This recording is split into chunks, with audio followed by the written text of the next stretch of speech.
তো নমস্কার বন্ধুরা, উষা রান্নাঘরে তোমাদের স্বাগত। তো বন্ধুরা, আবার আজকে চলে এসেছি তোমাদের সামনে একটা নতুন রেসিপি নিয়ে।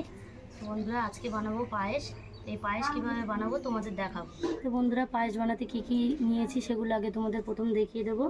তো এখানে গোবিন্দভোগ চাল ধুয়ে রেখে দিয়েছিলাম, চিনি, গুঁড়ো দুধ, ঘি, তেজপাতা, এলাচ আর 1 চিমটি লবণ, এখানে খোয়া ক্ষীর, কাজু কিশমিশ ধুয়ে রাখা আছে। এখানে আমি উনানটা ধরিয়ে কড়া বসিয়ে কড়াটা গরম করে নিয়েছি। এখানে কিছুটা জল দিয়ে দেবো গরম কড়ায়। জলটা দিয়ে আমি জলটা গরম করে নেব। তো ওদিকে তারে গরম হোক বন্ধুরা, ওদিকে জলটা তারে গরম হোক। এখানে গোবিন্দভোগ চালটা তো আমি ধুয়েই রেখেছি। এই গোবিন্দভোগ চালে একটু ঘি মাখিয়ে নেব।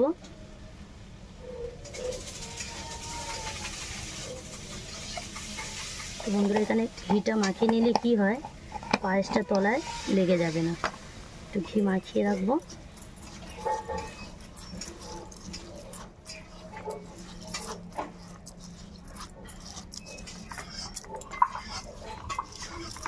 তো মাখা হয়ে গেছে। ওদিকে জলটা আমার গরম হয়ে গেছে।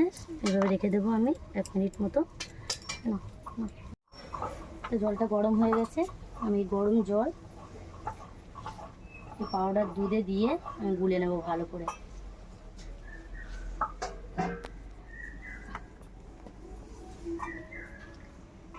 ভালো করে আমি দুধটা গুলে নেব গরম জল দিয়ে।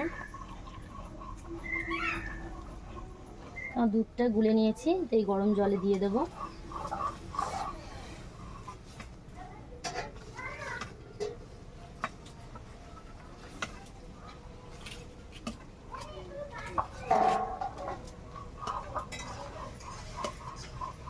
দিয়ে এভাবে একটু নাড়াচাড়া করে দেব।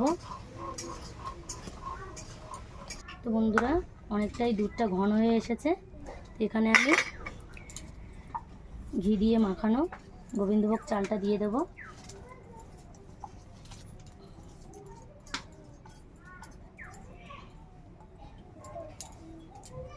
দিয়ে আর একটু নাড়াচাড়া করে দেব।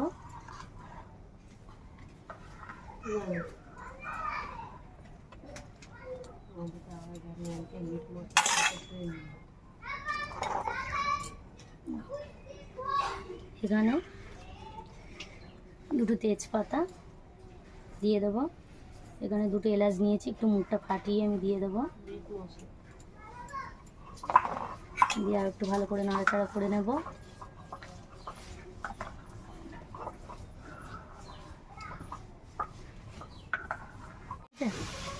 দেখো বন্ধুরা, কতটা ঘন হয়ে এসেছে। আমার এখানে চালটাও অনেকটা সিদ্ধ হয়ে এসেছে। আমি আর একটু জাল করে নেব। তো অনেকটাই ঘন হয়ে এসেছে, সিদ্ধ হয়ে গেছে চালটা। এখানে আমি চিনিটা দিয়ে দেবো।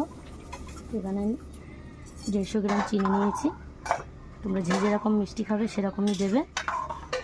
দিয়ে আমি আর একটু জাল করে নেব। তো চিনিটা দেওয়ার পরে আর একটু জল বার হয়েছে চিনির থেকে, মানে চিনির রসটা বার হয়েছে, আর একটু পাতলা হয়ে গিয়েছে। আমি এই জলটা আর একটু মেরে নেব। এখানে কাজু কিশমিশ ভিজিয়ে রেখেছিলাম, সেটা দিয়ে দেবো। আর একটু খোয়া ক্ষীর দিয়ে দেবো।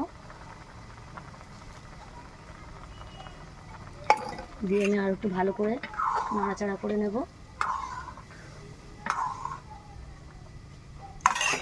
এখানে আমি 1 চিমটি লবণ নিয়েছি, সেটাও দিয়ে দেবো। তোমরা লবণ যে যেরকম পছন্দ করবে দেবে, না যদি লবণ পছন্দ না হয় দেওয়ার কোনো দরকার নেই। আমি এখানে একটু লবণ দিয়ে দেব। দিয়ে আর একটু ভালো করে নাড়াচাড়া করে নেব।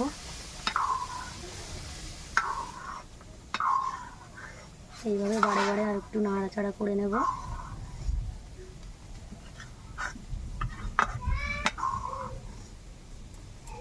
দেখো বন্ধুরা, পায়েসটা একেবারে বানানো তৈরি। কত সুন্দর হয়েছে পায়েসটা। বানানো পুরো আমার কমপ্লিট।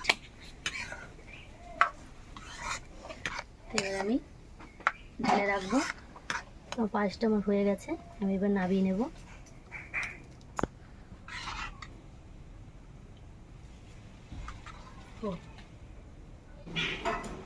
এই দেখো বন্ধুরা, কত সুন্দর পায়েস বানিয়েছি। দেখতে কত সুন্দর লাগছে পায়েসটা। একটু খেয়ে দেখি কেমন হয়েছে।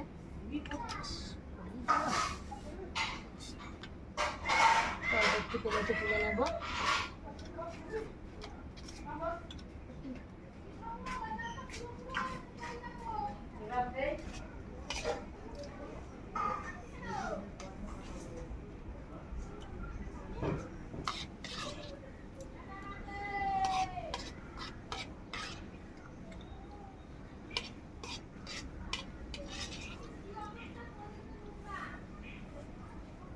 তো বন্ধুরা, পায়েসটা খেতে খুবই ভালো লেগেছে। তো যতটুকু নিয়েছি আমি সবটাই খেয়ে নিয়েছি। তো খুব ভালো লাগছে খেতে। তো বন্ধুরা, আমার পায়েসটা রান্নাটা কেমন হয়েছে দেখে তোমরা কমেন্টের মাধ্যমে জানাবে। আর হ্যাঁ বন্ধুরা, আর দুদিন বাদে দুর্গাপুজো শুরু হতে চলেছে, বাঙালিদের বড় একটা উৎসব। তো তোমরা চাইলে এরকম একটা রেসিপি বাড়িতে বানিয়ে তোমরা খেতে পারো। আমার চ্যানেলে যারা নতুন বন্ধু, প্লিজ আমার চ্যানেলটাকে সাবস্ক্রাইব করে আমার পাশে থাকবে। নিত্য নতুন রেসিপি পেতে আমার চ্যানেলটিকে সাবস্ক্রাইব করে দেবে, পাশে থাকা বেল আইকনটি ক্লিক করে দেবে। সুস্থ থাকবে, ভালো থাকবে, আবার ফিরে আসবো নতুন কোনো রেসিপি।